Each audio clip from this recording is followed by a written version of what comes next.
নমস্কার, আশা করি সকলেই ভালো আছেন।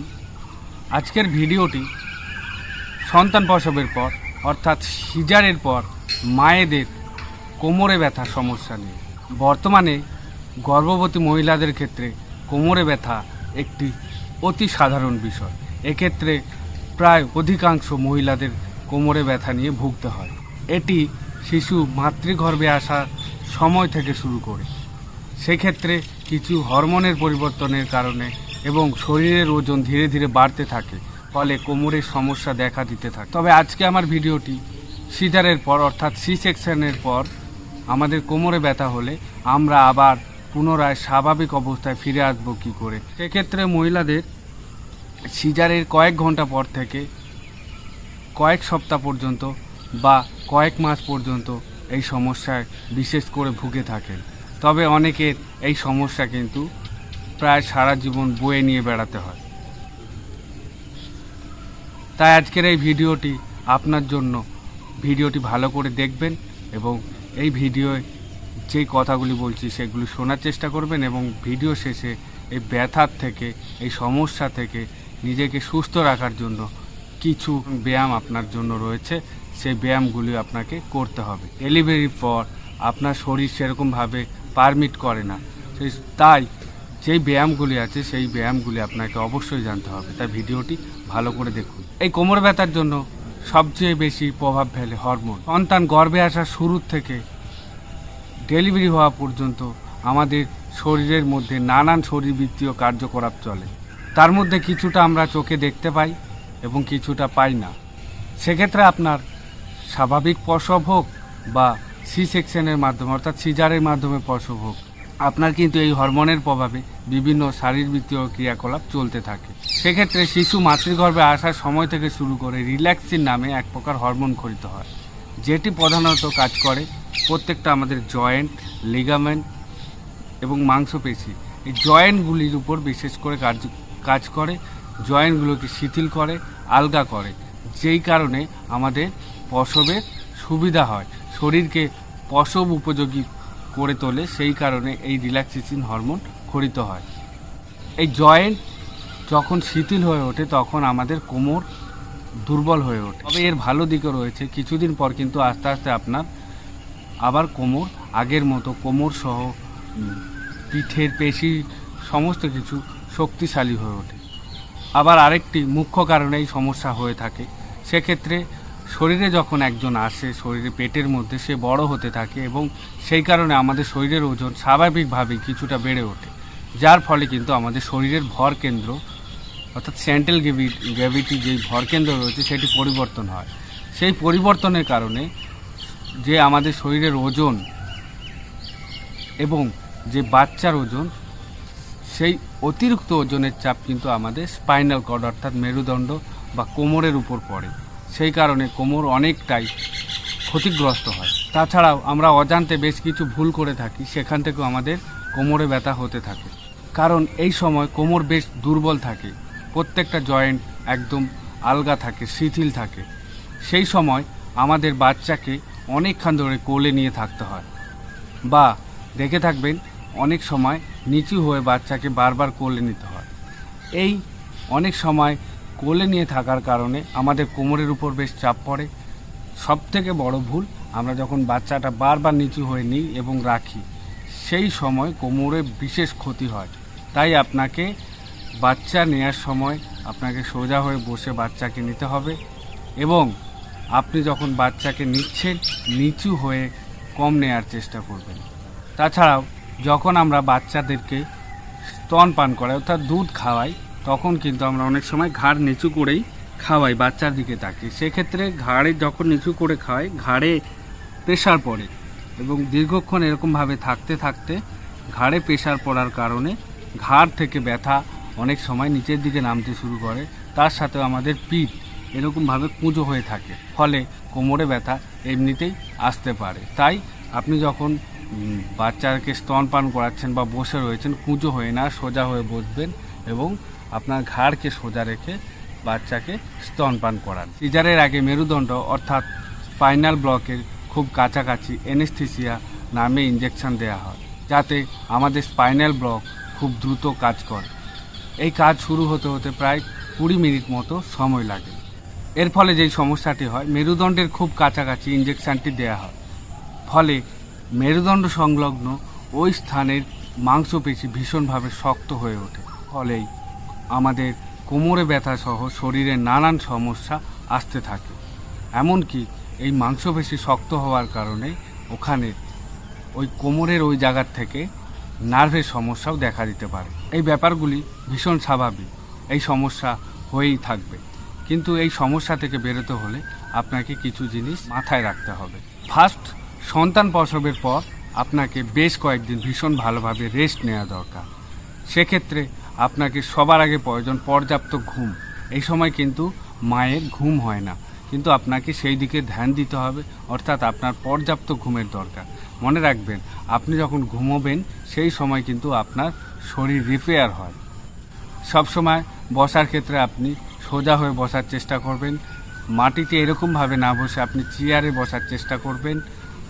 সামনে ঝুঁকে বসার থেকে আপনি বিরত থাকবেন এবং সাথে সাথে আপনাকে কিছু হালকা ব্যায়াম করতে হবে, যেটি আপনার শরীরকে আবার পূর্বের মতো স্বাভাবিক অবস্থায় ফিরিয়ে নিয়ে আসবে। ব্যায়াম শুরু করার আগে আপনার জানা দরকার আপনি ঠিক কোন সময় ব্যায়াম শুরু করতে পারেন।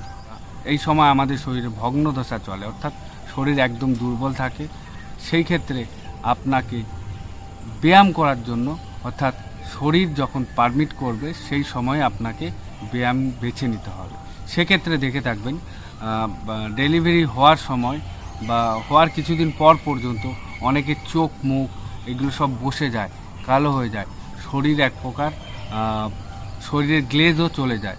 সেক্ষেত্রে বেশ কিছুদিন পর, অর্থাৎ কম করে 1 মাস বা 20-25 দিন পর দেখবেন আস্তে আস্তে আপনি স্বাভাবিক অবস্থা অনেকটা ফিরে আসছেন। আপনার শরীর অনেকটা সতেজ হয়ে আসছে, আপনি অনেকটা এনার্জি পাচ্ছেন, অর্থাৎ আপনি স্বাভাবিক এবং সুস্থ মনে করছেন নিজেকে। সেক্ষেত্রে আপনি 1 থেকে 1.5 মাস পর ব্যায়াম শুরু করতে পারেন। তবে কি ব্যায়াম করবেন সেটি বড় ব্যাপার, তাই আপনাকে ব্যায়ামগুলি বাছাই করে নিতে হবে। আমি এই ব্যায়ামগুলি আপনাকে পরপর দেখাচ্ছি, আপনি ফলো করুন, দেখবেন আপনার কোনো রকম বিশেষ যে ব্যায়ামগুলি হবে চলুন দেখে নেওয়া যাক। সবার প্রথমে আপনি যে ব্যায়ামটি করবেন, আপনি সোজা হয়ে শুয়ে পড়বেন। সোজা হয়ে শুয়ে পড়ার পর নাক দিয়ে আপনাকে নিঃশ্বাস নিতে হবে এবং মুখ দিয়ে আপনাকে নিঃশ্বাস ছাড়তে হবে। এই ব্যাপারটা কিভাবে হবে আপনি ভালোভাবে দেখে নিন। আপনি 3 থেকে 4 সেকেন্ড ধরে নিঃশ্বাস নেবেন নাক দিয়ে। নেওয়ার সাথে সাথে আপনার স্বাভাবিকভাবেই বুক ও পেট ফুলে উঠবে, উপর দিকে ফুলে উঠবে। এই সময় আপনি পুরো নিঃশ্বাস নেওয়া হয়ে গেলে আবার ধীরে ধীরে মুখ দিয়ে নিঃশ্বাস ছাড়বেন 4 থেকে 5 সেকেন্ড ধরে। এবং যখন এই নিঃশ্বাসটা আপনি নিলেন 3 থেকে 4 সেকেন্ড ধরে বা 4 থেকে 5 সেকেন্ড ধরে, আবার আপনি আস্তে আস্তে মুখ দিয়ে হালকা হাঁ করে 5 থেকে 6 সেকেন্ড ধরে নিঃশ্বাস ছাড়বেন। পুরো ছাড়ার পর আবার যখন পুরো ছাড়া হয়ে গেল তখন আপনি নিঃশ্বাস ছেড়ে দিয়ে 3 থেকে 4 সেকেন্ড পুরো আপনার বুকের মধ্যে বা লাঞ্চের মধ্যে কোনো বায়ু থাকবে না, এই অবস্থা আপনাকে শিথিল করে থাকতে হবে।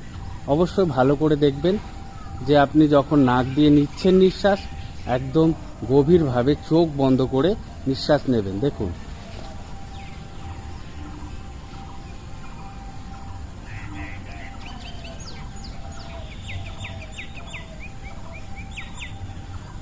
পুরো নেওয়া হয়ে গেল।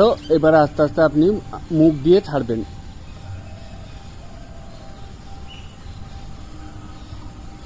এবং ছাড়তে ছাড়তে আপনার পেটকে ধীরে ধীরে স্পাইনাল কর্ডের সাথে সেট করার চেষ্টা করবেন। স্পাইনাল কর্ডের দিকে, অর্থাৎ কোমরের শিরদাঁড়ার দিকে টেনে ঢোকানোর চেষ্টা করবেন। তখন পুরো ঢুকে গেল, নিঃশ্বাস পুরো বেরিয়ে গেল। এই সময় 3 থেকে 4 সেকেন্ড আপনি কোমরটা একদম শিথিল করে রাখবেন। দেখবেন কোমরের মধ্যে বেশ স্পাইনে আরাম বোধ হবে, বেশ ভালো লাগবে। সাথে আপনার পেট অনেকটা স্ফীত থাকে। এই পেট এরকমভাবে ঢোকানোর ফলে আপনার যে পেটের সমস্যা দূর হবে। এই ব্যায়ামটি আপনি কবার করবেন সেটা জেনে নিন। এই ব্যায়ামটি আপনি 10 থেকে 12 বার করবেন। একটা না, এবং 2 থেকে 3 সেট আপনি করবেন। এরপর আপনি যে ব্যায়ামটি করবেন, আপনি চেয়ারের উপরে বসবেন।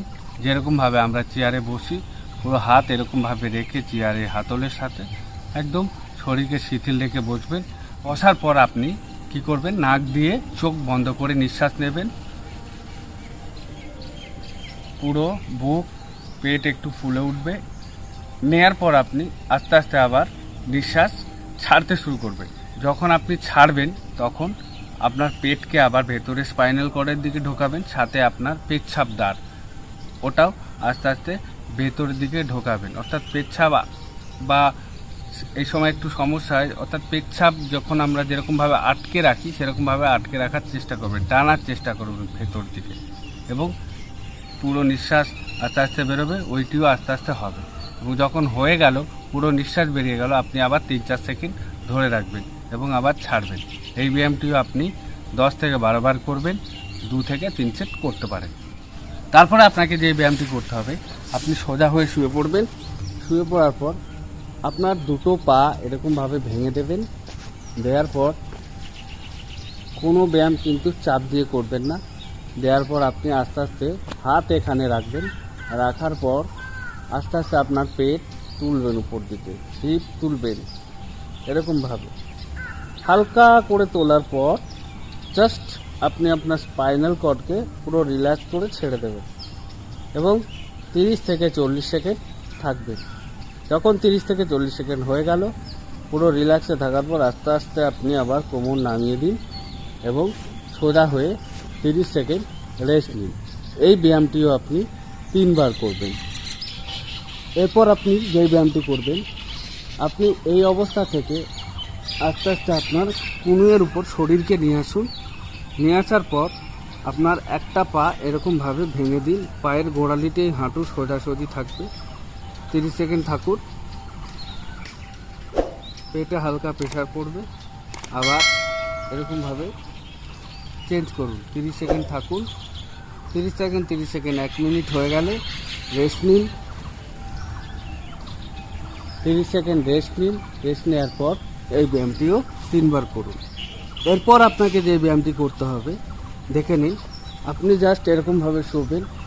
শোয়ার পর দুটো পা এরকম ক্লোজ করবেন। করার পর আপনি আপনার হাঁটু দুটো ঠিক এরকমভাবে তুলবেন। পা ঠিক এরকম থাকবে। তুলে 30 সেকেন্ড থাকবেন। কোমর একদম রিল্যাক্সে রাখবেন, হিপ রিল্যাক্সে রাখবেন। তুলে 30 সেকেন্ড থাকবেন। হয়ে গেলে আবার ছেড়ে দিয়ে রিল্যাক্স নেবেন। 30 সেকেন্ড রিল্যাক্স নেওয়ার পর এই ব্যায়ামটিও আপনি 3 বার করবেন।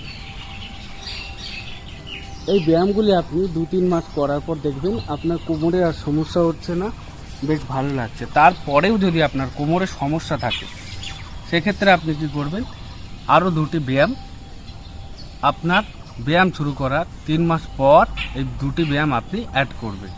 সেটা হচ্ছে, আপনি এরকমভাবে বসবেন।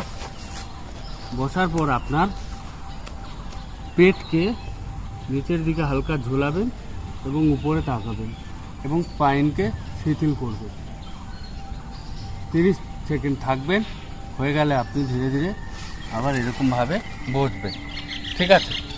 এই ব্যায়ামটিও আপনি 3 বার করবেন। তারপরে